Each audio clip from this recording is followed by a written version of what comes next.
Bonjour et bienvenue dans mon univers créatif avec la boutique Scrap by Fleur de Lune. On se retrouve ensemble aujourd'hui pour réaliser une boîte pour Halloween, une boîte à bonbons en forme de cercueil. La boîte est assez grande et pourra donc contenir une certaine quantité de bonbons pour ravir les plus grands et les plus petits. Cette boîte est réalisée avec la collection Les Contes Macabres et pour la base j'ai utilisé un cardstock lisse noir des feuilles au format A4. Donc, il vous faudra un morceau de cardstock pour la base et le couvercle et une feuille A4 complète pour les bandes qui feront l'épaisseur de nos boîtes. La base mesure 10 par 15 cm et le couvercle est un petit peu plus grand. Il mesure 6 pouces par 4 pouces, soit 15,2 par 10,4 cm. Donc, dans le premier cardstock, on coupe à 6 pouces et ensuite on vient mesurer donc 6 pouces par 4 pouces. Et sur le morceau restant, on ajuste à 15 par 10 cm. Ensuite, sur le deuxième cardstock, on va venir couper dans toute la longueur des 29,7 cm des bandes qui mesurent 1 pouce 1 demi, 1 pouce 1 demi, 2 pouces et demi et 2 pouces et demi. Vous coupez sur toute la hauteur et ensuite on viendra marquer un pli à 1 demi-pouce. Vous répétez donc cette opération 2 fois et 2 fois pour 2 pouces et demi.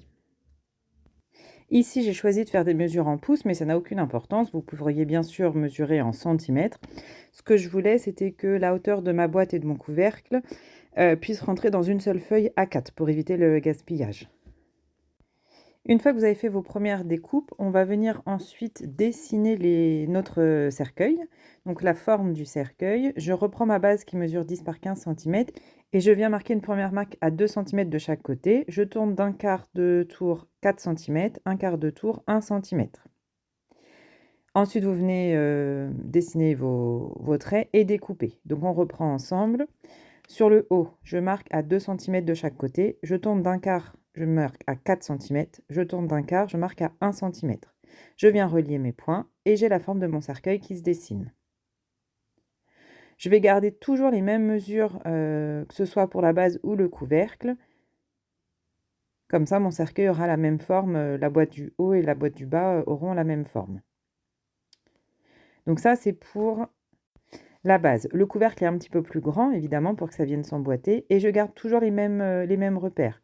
2 cm en haut, 4 cm sur le côté, 1 cm sur le bas.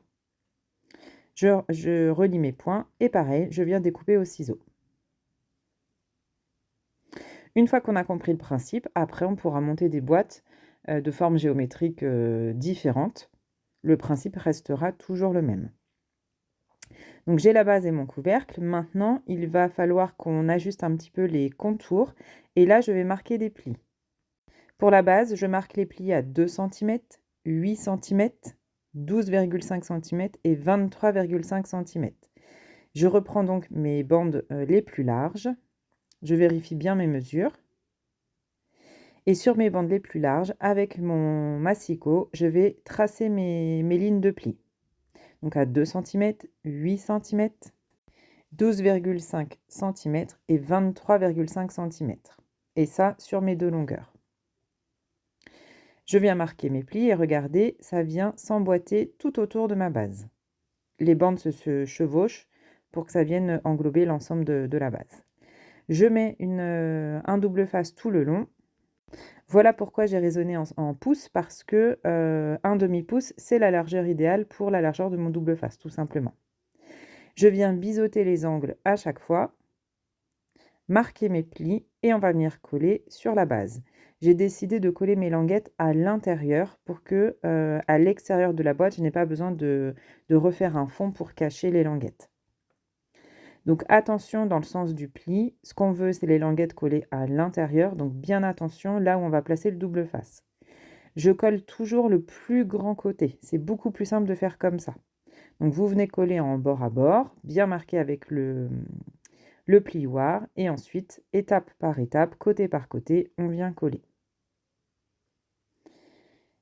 Moi, je les colle vraiment les uns après les autres puisqu'ils se chevauchent l'un sur l'autre. C'est pour ça qu'on a biseauté sur notre bande. Donc avec la deuxième bande, on procède de la même manière. Je colle d'abord le grand côté et je viens ensuite coller les autres côtés en sachant que les bandes se superposent sur le bord du haut et du bas. Pour ce genre de travaux, je préfère travailler avec le double face, ça a une prise immédiate. Par contre, il faut bien positionner son papier puisque vous n'avez qu'une chance. Avec le double face, c'est très délicat de le redécoller, de le repositionner parce que ça vient quand même arracher votre papier. Donc, bien faire attention. Je fixe mon papier d'abord, je le pose vraiment à la base et ensuite je viens retirer mon double face pour être sûr qu'il soit bien positionné.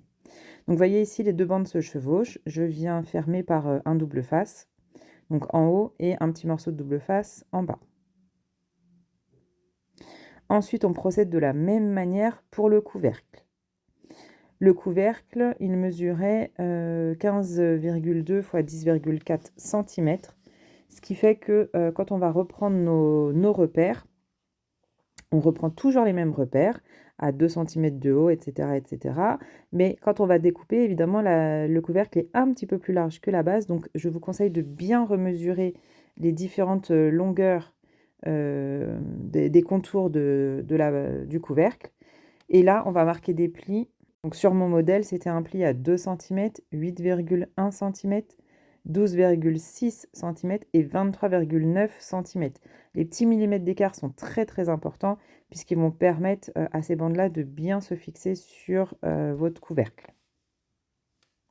Donc vous procédez de la même manière pour les deux bandes. Je redis les marques des plis, 2 cm, 8,1, 12,6 et 23,9. Mais je vous conseille vraiment de remesurer et d'ajuster au plus près à votre projet.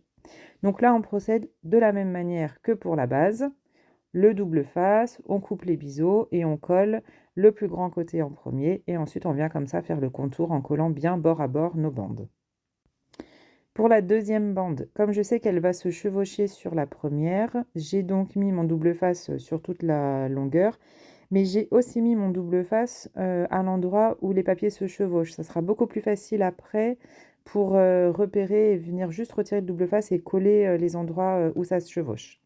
Donc je vous montre les endroits où ça se chevauche. Je vous conseille de faire pareil pour la base et le couvercle. C'est quand même beaucoup plus simple que de rajouter le petit double face une fois que la boîte est montée. Donc voilà, j'ai rajouté mes petits morceaux de double face là où ça va se chevaucher et je viens coller de la même manière que précédemment. Donc ces boîtes sont assez grandes. Je voulais des boîtes qui puissent intégrer ma déco d'Halloween et puis qui aient une bonne capacité pour les bonbons. Et puis en la réalisant, je me suis rendu compte que ces boîtes-là pouvaient aussi servir de structure pour des structures de mini-albums. Imaginez par exemple un mini-album fait de tags ou de tags en forme de cercueil avec une dimension un tout petit peu plus petite. Et vous viendrez ranger votre mini dans le cercueil. C'est tout à fait possible. Donc là, je suis contente. Le couvercle s'emboîte bien dans sa base. Maintenant, on va venir découper nos papiers de collection. On reprend, donc j'ai repris un gabarit. Donc dans le cardstock noir, j'ai coupé un gabarit qui mesure 9,5 par 14,5 cm. Et pareil, je suis venue prendre mes repères pour dessiner mon cercueil. Ce gabarit-là me sert à... Donc c'était un test pour savoir si le papier de collection allait bien être maté par la base. Et effectivement, ça fonctionne bien.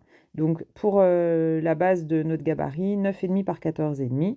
Et ensuite, je découpe mon papier de collection à ces dimensions-là et je viens reporter les mêmes mesures, toujours les 2 cm en haut, les 4 cm sur le côté et les 1 cm du bas, et venir rejoindre mes points et dessiner et découper comme ça la base la forme du cercueil. Donc là, je viens reproduire sur les 3 papiers de collection, puisque je vais en coller un à l'extérieur et 2 à l'intérieur pour venir décorer juste l'intérieur de la boîte. Je suis venue ancrer les bords, ça permet d'avoir un aspect de fondu entre la base et le papier de collection. Et je vais venir ensuite coller à la colle de Tombow mes papiers de collection. Donc j'ai décidé de mettre le très joli papier fleuri à l'extérieur, comme ça je vais pouvoir rajouter des die cuts dessus. Et mes portraits de personnages, je les mets à l'intérieur. Pour ces découpes, je n'ai utilisé que les chutes de mes papiers. Comme j'avais déjà utilisé pour le mini et puis la première boîte, il me restait quelques chutes, donc j'en ai profité. Pour mes die cuts, j'ai tout découpé à l'avance, enfin une partie, puisque là, vous voyez, je recoupe des fleurs. C'est vrai que c'est quand même un gain de temps et ça permet comme ça d'enchaîner les créations sans avoir d'étape de découpage. J'encre juste mes étiquettes et ensuite je viendrai coller mes die cuts à la colle et avec de la mousse 3D. Je viendrai aussi embellir avec un petit ruban dans des tons gris argenté qui viennent comme ça donner un petit peu de lumière au projet. Après, c'est une affaire de goût. Vous venez disposer vos die cuts comme vous le souhaitez. Vous mettez un sentiment ou pas. Moi, je voulais des boîtes qui soient aussi décoratives. Donc, mettre un sentiment, je trouvais ça plutôt sympa. Et je viens comme ça décorer avec mon ruban pour apporter un petit peu de brillance.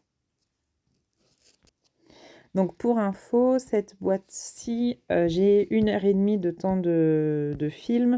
Donc voilà, allez, en moins de 2 heures, vous avez une boîte décorée pour votre déco d'Halloween. Donc c'est des projets qui sont quand même assez rapides, qui se font... moi je fais ça le soir, donc en une soirée, ma boîte était faite. Maintenant, ce qui est le plus long pour moi, c'est évidemment le montage de la vidéo, puisque 1 heure et demie coupée en 14 minutes, bah, c'est quand même du temps de montage.